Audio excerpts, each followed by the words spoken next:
வணக்கம் நண்பர்களே, நான் உங்கள் உதயா, சவுதி அரேபியால இருந்து. அதாவது தமிழ்நாடு முழுக்க இன்னைக்கு பேசிட்டு இருக்க ஒரு விஷயம் என்னன்னாக்கா, அதாவது எக்ஸிட் போல். அந்த எக்ஸிட் போல் ரிசல்ட்ல பாத்தீங்கன்னா ரெண்டு கட்சி தான் வின் பண்றாங்கன்ற மாதிரி ஒரு மாற்று ஊடகங்கள், அதாவது நார்த் இந்தியா ஊடகங்கள், NDTV, Times of India, Republic, Chanakya இப்படின்னு சொல்லிட்டு பல பேர் வந்துட்டு அவங்களோட கருத்து கணிப்பை சொல்லியிருக்காங்க. அந்த கருத்து கணிப்புல ஒரு உண்மையான ஒரு விஷயம் சொல்லியிருக்காங்க. அதாவது ஆளுங்கட்சிக்கு சப்போர்ட்டா தான் பேசுவாங்க. ஒண்ணு அந்த ஆளுங்கட்சி சென்ட்ரல்ல இருக்கணும், இல்லைன்னா ஸ்டேட்ல இருக்கணும். ஆளுங்கட்சி, அதாவது ஆளுங்கட்சி இல்லாத அவங்க புது ஒரு ஃபோர்ஸ் உள்ள வருதுன்னா சத்தியமா அவங்க சொல்லவே மாட்டாங்க.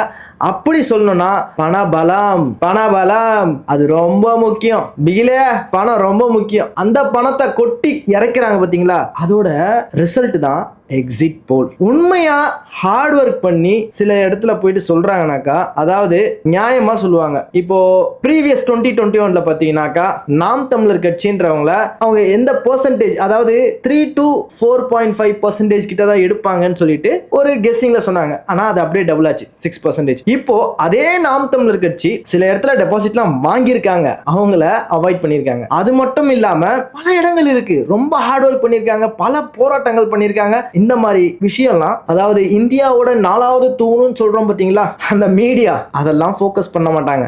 அப்படி ஃபோக்கஸ் பண்ணாலும் அவங்களுக்கு சில பேர் ப்ராப்ளம் கொடுப்பாங்கன்றனால ஒதுங்கி நின்றுவாங்க. என்ன சொல்றது, அவங்க மேல மொத்தமா நம்ம குற்றமும் சொல்ல முடியாது, அதே மாதிரி அவங்க பாசிட்டிவா தான் வேலை செய்வாங்கன்னு சொல்லவே முடியாது. அந்த மாதிரி ஒரு ஒர்க் தான் மீடியான்றது. அவங்க தான் அந்த எக்ஸிட் போல மக்களுக்கு சொல்றாங்க. அந்த எக்ஸிட் போல கேட்டு சில பேர், பல பேர் ரொம்ப ஹாப்பியா இருப்பாங்க. அதாவது இப்போ திமுக எடுத்தீங்கன்னா அரௌண்ட் 120+ சீட் அவங்க வின் பண்ண போறாங்க சொல்லி என்டிடிவி இவங்கெல்லாம் கொடுத்ததை பார்த்து அவங்க ரொம்ப ஹாப்பியா இருப்பாங்க. ஸோ ஏடிஎம்கே பார்த்தீங்கன்னா அரௌண்ட் 60 to 70, சில சேனல் பார்த்தீங்கன்னாக்கா அரௌண்ட் 90 to 100 அப்படி நியரஸ்ட்ல போய் தோக்குறாங்க, அதாவது செகண்ட் ஃபோர்ஸா தோக்குறாங்க. சில மீடியாஸ் பார்த்தீங்கன்னா விஜய் கட்சி, அதாவது டிவிகே பார்த்தீங்கன்னா மேல வந்துருது, டிவிகே செகண்ட் ஃபோர்ஸாவும் சில இடத்துல காமிக்கிறாங்க. சில இடத்துல பார்த்தீங்கன்னாக்கா அரௌண்ட் 60 to 70, அதுக்கப்புறம் பார்த்தீங்கன்னா 20ல இருந்து 40, இந்த மாதிரி இந்த 3 கட்சியும் இன்னைக்கு எக்ஸிட் போல்ல பார்த்தீங்கன்னா சொல்லாத மீடியாவே இல்ல, பேசாத மீடியாவே இல்ல, பேசாத யூடியூபர்ஸ் இல்ல, எல்லா இடத்துலயும் பேசுவாங்க. ஆனா என்டிகே பத்தி யார் பேசுவாங்கனாக்கா, நம்மள மாதிரி ஆட்கள், அதுவும் யூடியூபர்ஸ். ஊர்ல போனீங்கன்னா விவசாயிங்க பேசுவாங்க, அதுவும் கடந்து போனீங்கன்னா உழைக்கும் மக்கள் பேசுவாங்க, அதுக்கப்புறம் பாத்தீங்கன்னா மாணவர்கள் பேசுவாங்க, பெண்கள் பேசுவாங்க. அதுவும் இங்க கிராமத்துக்குள்ள போனீங்கன்னா, சிட்டிக்குள்ள போனீங்கன்னா, அதுவும் வந்துட்டு சினிமா மோகம்னு ஒண்ணு இருக்கு பாத்தீங்களா, அவங்கள்ட்ட போயிட்டு நீங்க கேட்டீங்கன்னு வச்சீங்களா, சீமானா யாருப்பா அவரு அப்படின்னு கேட்பாங்க. அதே நீங்க இந்த 8 வழிச்சாலை பக்கத்துல இருக்க மக்கள்கிட்ட போயிட்டு நீங்க கேட்டீங்கன்னு சீமானா அவர் மட்டும் இல்லனா எங்களோட நிலைமை என்ன. அதே மாதிரி தூத்துக்குடி மக்கள்கிட்ட போய் கேட்டீங்கன்னா சீமானா, ஆனா எங்களுக்காக போராடுறது அவர் ஒருத்தர் தான் பேசுறவர் இருக்காங்க. அதே மாதிரி பரந்தூர் விமான நிலையம் விஷயமா அந்த இடத்துல போயிட்டு நீங்க எக்ஸிட் போல எடுத்துட்டு போயிட்டு காமிச்சிருந்தீங்கன்னா அங்க இருக்க மக்கள் உண்மையை சொல்லியிருப்பாங்க. அப்படியே கன்னியாகுமரி பக்கமா போயிட்டு எக்ஸிட் போல போயிட்டு மைக்க கொடுத்து நீங்க யாருக்கு ஓட்டு போட்டீங்க அப்படின்னு கேட்டீங்கன்னா அவங்களும் சொல்லியிருப்பாங்க. அப்படியே திருநெல்வேலி, ஏன்னா மலை சார்ந்த இடங்கள்லாம் இருக்கு பாத்தீங்களா, நீர்வளம், மலை சார்ந்த இடங்கள், ஆறு, இங்கெல்லாம் போனீங்கன்னு வச்சீங்களேன், அங்க போய் கேட்டீங்கன்னா அங்கேயும் சொல்லியிருப்பாங்க. சோ இவங்க எங்கெல்லாம் விட்டுருவாங்க, இவங்க போயிட்டு எக்ஸிட் போல் எங்க எடுப்பாங்கன்னா, அதாவது ஒயின் ஷாப் இருக்கும் பாத்தீங்களா, அங்க போய் கேட்பாங்க, நீங்க யாருக்குங்க ஓட்டு போட்டீங்க, அதாவது ஓட்டு போட்டு முடிச்சுட்டு வெளில வந்துட்டு ஃபர்ஸ்ட் அங்க போயிருப்பாங்க, அவங்கள்ட்ட கேட்பாங்க நான் திமுகக்கு ஓட்டு போட்டிருப்பேன், அப்புறம் திரையரங்க பக்கத்துல போயிட்டு கேட்டிருப்பாங்க போது எக்ஸிட் போல்ல, அப்போ டிவிகேக்கு ஓட்டு போட்டிருப்பேன். அதுவும் வந்துட்டு சின்ன சின்ன பசங்க, அதாவது ஃபர்ஸ்ட் டைம் எலெக்ஷன் வராங்க பாத்தீங்களா, அதுவும் அவங்களுக்கு வந்துட்டு இந்த சினிமா ஃபீல்டு மேல ரொம்ப ஆர்வம், அதை வந்துட்டு அவங்க கிட்ட போய் கேட்டோம் டிவிகே. கண்டிப்பாங்க மெஜாரிட்டி பீப்புள் பாத்தீங்கன்னாக்கா சிட்டி சைட்ல டிவிகே இருக்காங்க. ஆனா அதையும் டாமினேட் பண்ற அளவுக்கு ஹார்ட் ஒர்க் பண்ற மாதிரி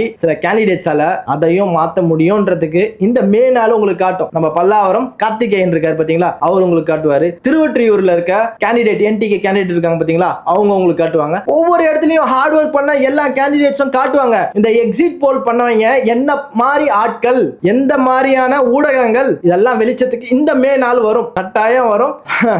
என்ன பண்றது, உழைக்கிற மக்கள் யாரா இருந்தாலும் ஒதுக்கி வைக்கிறது தான் நம்ம தமிழ்நாட்டு பழக்கமே. இப்ப இருக்க மக்கள்னு சொல்ல முடியாது, மீடியாக்கள். மற்றபடி சொல்லணும்னா நாம் தமிழர் உறவுகளுக்கு என்னோட சார்பா நான் கேட்டுக்கிறது என்னன்னா, இந்த 2026 எலெக்ஷன்ல நமக்கு கிடைக்கிற ரிசல்ட் இருக்கு பாத்தீங்களா, கட்டாயமா, அதாவது 8.22% ஓட்டை விட அதிகமா தான் பெறுவோம். அதுல எந்த மாற்று கருத்தும் இல்ல. கட்டாயமா அதாவது அசம்பிளிக்குள்ள போவாங்க நம்மளோட உறுப்பினர்கள். சோ அதுலயும் எந்த மாற்று கருத்தும் இல்ல. ஆனா அத இதோட நம்ம விடக்கூடாது. உள்ளாட்சி தேர்தல் வரும் பாத்தீங்களா, கவுன்சிலர் ஊர் தலைவர்கள் இருப்பாங்க பாத்தீங்களா. இப்போ எக்ஸாம்பிள் கன்னியாகுமரியில இருந்தாங்க பாத்தீங்களா, நம்ம நாம் தமிழர் கட்சி சார்பா போட்டி போட்டு கவுன்சில்ல வெற்றி அடைஞ்சாங்களே அவங்க, அதாவது அவங்களோட சொத்தையும் வித்து பள்ளிக்கூடத்துக்காக உதவுனாங்க பாத்தீங்களா. அந்த மாதிரி ஆட்கள் இருக்காங்கல்ல, அந்த மாதிரி ஆட்கள் ஒரு சில பேர் தான் நம்ம வெளியில எடுத்துட்டு வந்திருக்காங்கல்ல. இந்த மக்கள் ஒவ்வொரு தொகுதியிலையும் ஒவ்வொரு வார்டுலயும் ஒவ்வொரு அதாவது நம்ம தமிழ்நாட்டுல எல்லா மூல முடுக்குலயும் அந்த மாதிரியான ஒரு சேவை செய்யற மக்களை உள்ள எடுத்துட்டு வந்து நம்ம அடித்தளத்தை, அதாவது வேற கட்டாயமா நம்ம அங்க பதிய வைக்கணும். அப்படி பதிய வைக்கும் போது நம்ம யாரு, நம்ம என்ன செய்ய வந்தோம், இந்த மக்களுக்கு என்ன கொடுக்க வந்தோன்றத இந்த மக்களுக்கு புரிய வைக்கணும். அதே மாதிரி ஆட்சியாளர்கள், அதாவது முதலாளிகள், பிரைவேட் செக்டர்ஸ், நியூஸ் மீடியாக்கள், இந்த உலகத்துக்கே தெரிய வைக்கணும் இந்த தமிழர்கள் யாரு, அவங்க என்ன பண்ணுவாங்க, எதுக்காக இவ்வளவு போராட்டம் பண்றாங்க, ஏன் இவ்வளவு வீரியமா வேலை செய்யறாங்க, ஏன் இவங்க மேல எவ்வளவு அவதூறு பண்ணாலும் அதெல்லாம் தூக்கி போட்டு முன்னாடி திரும்பி வராங்க.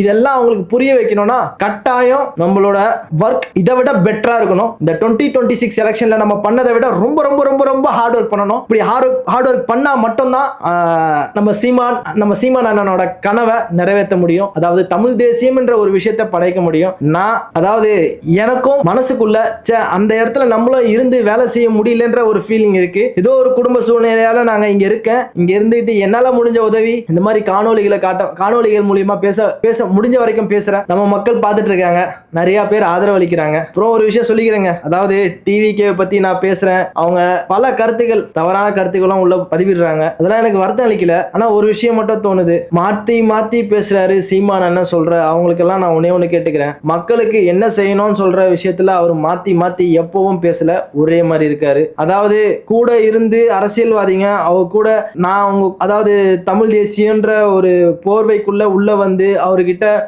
கூட்டணி வச்சுக்கலாம், நம்ம எல்லாம் சேர்ந்து பண்ணலாம் அப்படின்னு சொல்லி கை கொடுக்கிற மாதிரி வந்து திராவிடத்தை உள்ள எடுத்துட்டு வந்தனால மட்டும்தான் அண்ணன் மாத்தி பேசினாரே தவிர்த்து, மாத்தி இல்ல, உங்க கூட இருக்க முடியாது, உங்களை எதிர்த்தது இந்த டிவிக்கு அவங்க மனசுல என்னன்னா, விஜய ஏன் எதிர்த்தீங்க, நீங்க இதுக்கு முன்னாடி எதிர்க்கலையே, அவர் தனியா வந்து நிக்கிறேன்னு சொன்னவனே, டிஎம்கேவே எதிர்க்கிறேன்னு சொன்னவனே நீங்க டிவிகேவே எதிர்க்க ஆரம்பிச்சிட்டீங்க. அப்ப நீங்க வந்துட்டு யாரை எதிர்த்து நீங்க அரசியல் பண்றீங்க, நீங்க எதுக்காக அரசியல் வந்தீங்களோ அதை மறந்துட்டு நீங்க அரசியல் பண்றீங்க அப்படி பேச ஆரம்பிச்சாங்க. அதாவது நாங்க எதுக்காக அரசியல் வந்தோம், தமிழ் தேசியத்தை உள்ள எடுத்துட்டு வரணும்னு அரசியலுக்கு வந்தோம். ஒவ்வொரு தொகுதியிலும் சிறந்த வேட்பாளர்களை உள்ள எடுத்துட்டு வரணும்னு ஆசைப்பட்டோம். ஒரு நடிகன் வெறும் நடிக்கிற ஒரு விஷயத்தை இன்ஃப்ளூயன்ஸ் பண்ணி அதே தமிழ் தேசியத்தை அடி விழுற மாதிரி பண்ணா அவங்கள ஒதுக்கி வைக்கணும்னு நினைச்சா, பாசே நீங்க எல்லாம் அதாவது போட்டியிலேயே இல்லாதவங்களெல்லாம் நான் கண்டுக்க மாட்டேன் பாசே, இந்த வார்த்தை எல்லாம் கேட்டிருக்கீங்களா, இந்த வார்த்தை பேசும்போது அது சீமான மட்டும் அடிச்சு பேசுறாங்கன்னு நான் நினைக்கல. அதாவது பல பேரோட கனவு தமிழ் தேசியம், விவசாயம், இயற்கை பாதுகாப்பு, ஒவ்வொரு குடும்பத்திற்கும் வேலை வாய்ப்பு,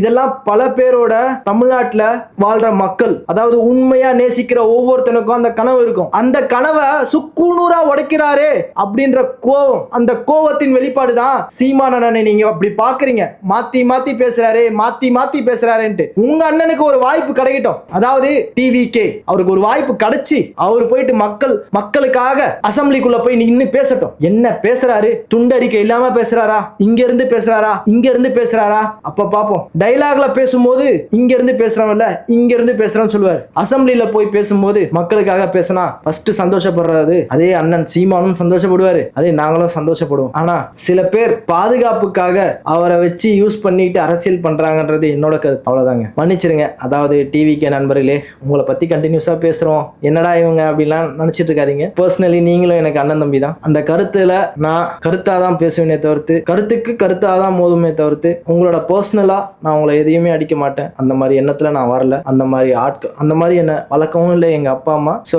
மீண்டும் ஒரு நல்ல வீடியோவுடன் திரும்ப வந்து சந்திப்போம். அதுவரை உங்களிடமிருந்து விடைபெறுவது உங்கள் உதயா ஃப்ரம் குருஷிஷியா. பாய். சில மேனாலு கட்டாயம் மாற்றம் இருக்கும் சரிங்களா. இந்த திராவிடன்ற ஒரு ஆட்சி இதுக்கப்புறம் கீழே தான் போகும், திரும்பி மேலே வர்றதுக்கு வாய்ப்பு இல்லை ராஜா, வாய்ப்பு இல்லை.